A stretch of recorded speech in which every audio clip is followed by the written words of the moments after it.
आजी, काय चालू आहे?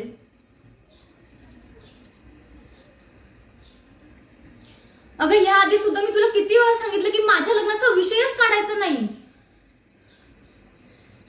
आणि हे बघा, तुम्हा सगळ्यांना जर मी एवढीच जड झाली असेल तर मला मोकळं सांगून टाका. नाही म्हणजे कसं, मी हे घर सोडूनच निघून जाईल ना, हो की नाही?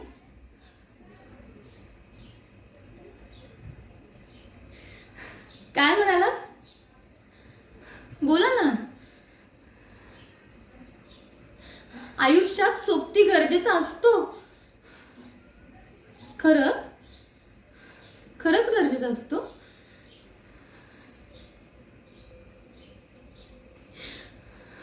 माझ्या आई बरोबर काय झालंय, तिला किती सहन करावं लागलंय, हे फक्त मीच बघितले माझ्या लहानपणी.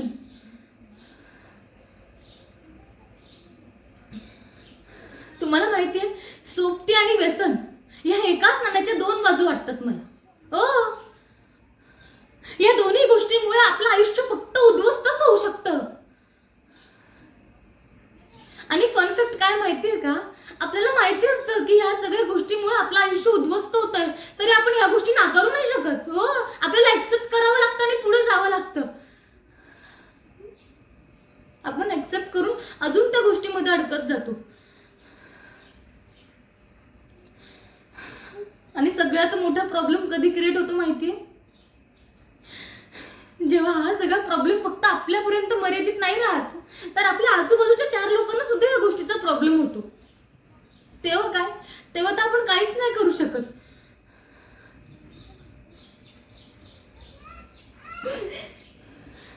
छे, अहो पुरुषांचं काय,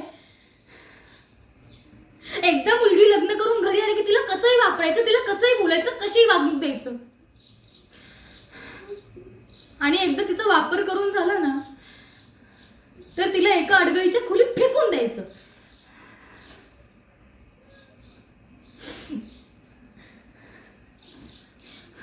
आणि आणि या सगळ्या गोष्टीला तुम्ही काय म्हणतात माहिती, लग्न, संसार, सोबती, आणि इथेच सगळ्या मुली अडकल्या जातात.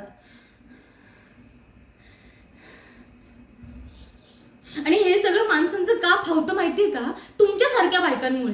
कारण की तुम्हालाच ती अडगळीची खोली आवडत असते.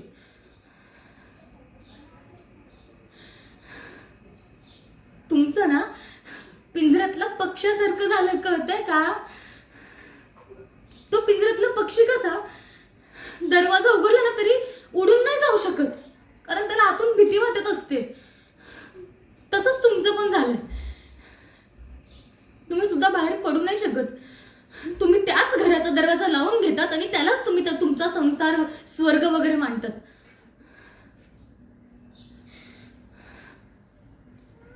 पण हो, मला हे असल्या काही बंधनात वगैरे अडकायचं नाही. म्हणजे बघा ना, आपल्या स्वतःचं आयुष्य दुसऱ्याच्या हातामध्ये द्यायचं आणि त्याचं काय होईल माहितीच नाही. काय होईल, काय ते उद्ध्वस्तच होणार आहे. आणि ह्या सगळ्या गोष्टीचा मी मुहूर्त काढायचा शक्यच नाही. म्हणून मला लग्न करायचं नाहीये. आणि हा जर सगळा विषय इथे नाही ना थांबला, तर मी एक दिवशी अशी कुठे गायब होईल ना, तर कोणाच्या हातात नाही लागणार. लग्न लग्न लग्न